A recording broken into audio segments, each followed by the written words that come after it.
This is a Chapter 15 history test. The first thing you need to do is paste in your essay. If you pre-wrote it, if you did not, you need to type away. Make sure you explain who John Brown was. Make a claim if you thought he was a murderer or a hero, and then provide evidence or support to back up your claim. Number 1, enforcement of the Fugitive Act led to compromise, more anger in the North, recognition of Southerners' rights, an end to the struggle.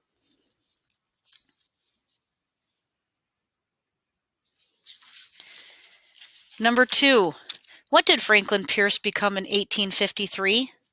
Senator, editor of the Liberator, a fugitive, president.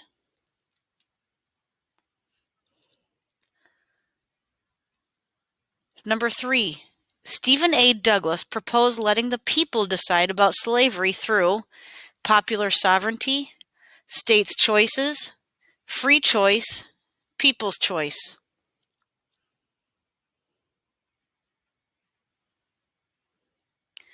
Number 4, in the congressional election of 1858, the Senate race in what state was the center of national attention? Illinois, Michigan, Indiana, Ohio.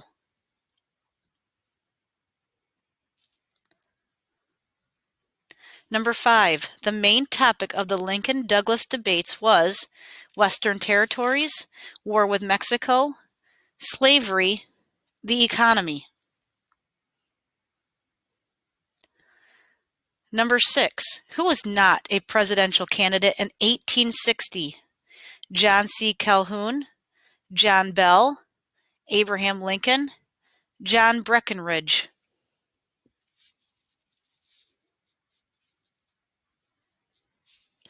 Number 7, Southerners justified secession with a theory of constitutional rights, federal rights, the Union's errors, states' rights.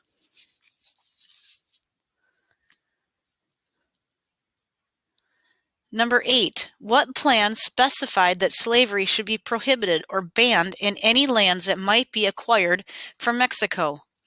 Missouri Compromise, Clay's Plan, Mexican Plan, Wilmot Proviso.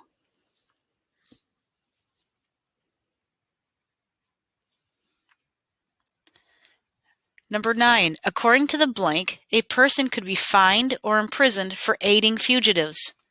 Southern Slave Act, Owner Right Act, Fugitive Slave Act, Wilmot Proviso.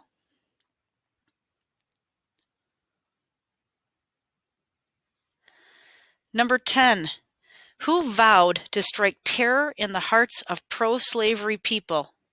Andrew Butler, Preston Brooks, Charles Sumner, John Brown.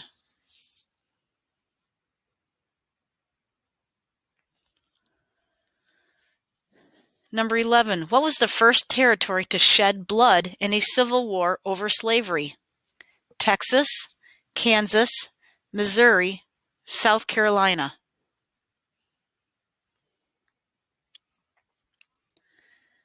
Number 12, what Supreme Court decision divided the nation even more?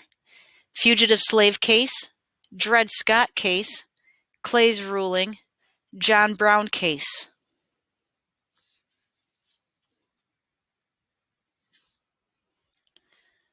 Number 13, Douglas's stand that people could exclude slavery by refusing to pass laws protecting slaveholders' rights came to be known as the Douglas Debates, Slaveholders' Rights, Freeport Doctrine, Douglas's Doctrine.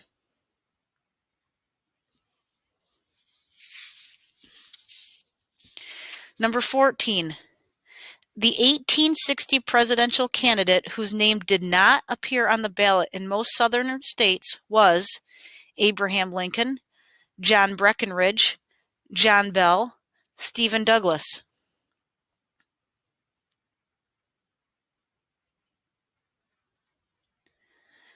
Number 15, who was a senator from Kentucky who tried to save the Union by proposing a last-minute compromise?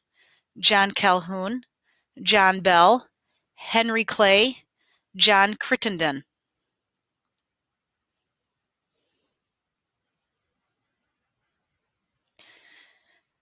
Number 16 is about this excerpt.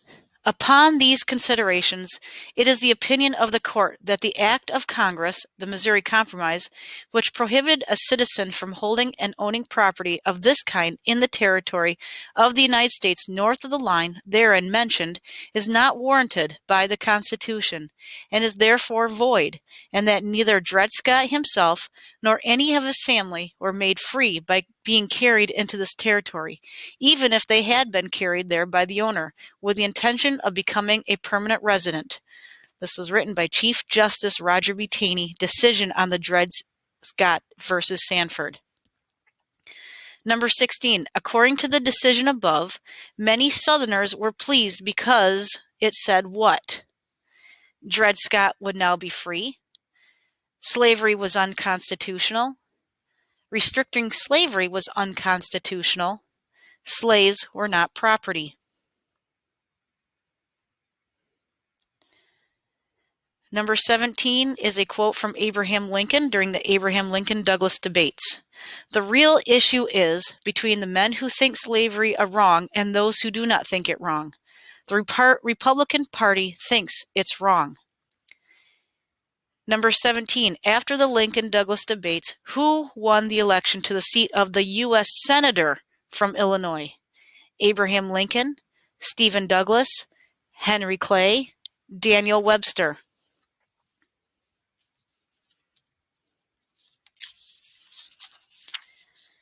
Number 18 is a quote from John Copeland, who is a black man in John Brown's group, and it was a letter to his brother. It was a sense of the wrongs which we have suffered that prompted that noble but unfortunate Captain Brown and his associates to attempt to give freedom to a small number, at least, of those who are now held by cruel and unjust laws, and by no less cruel and unjust men. I fully believe that not only myself, but also all three of my poor comrades who are to ascend the same scaffold, a scaffold already made sacred to the cause of freedom by the death of that great champion of human freedom, Captain John Brown, are prepared to meet our God. Number 18. The writer of this passage above, along with many others, felt that John Brown was a dangerous rebel, a misguided person, a great hero, an ineffective leader.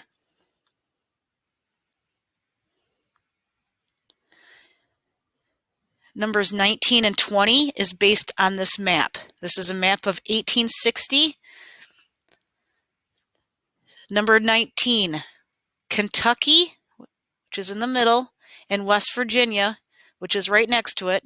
So Kentucky and West Virginia in 1860 were both Union free states, slave states, Union territories, Union slave states.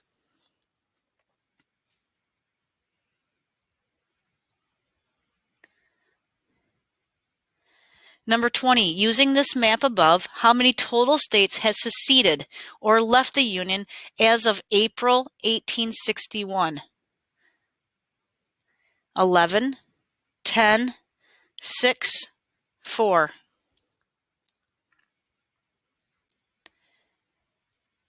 Numbers 21 through 25, you're simply going to match.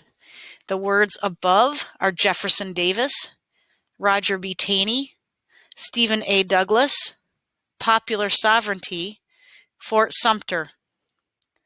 Number 21, he was opponent of Abraham Lincoln. Jefferson Davis, Roger B. Taney, Stephen Douglas, Popular Sovereignty, Fort Sumter. Number 22, this was the first attack of the Civil War.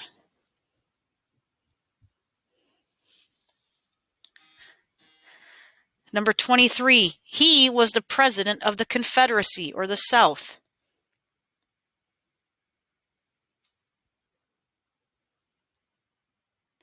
Number 24, he ruled on the Dred Scott decision.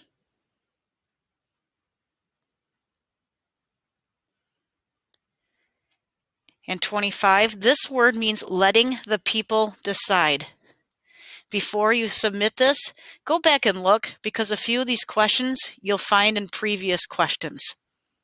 You'll find the answers in previous questions.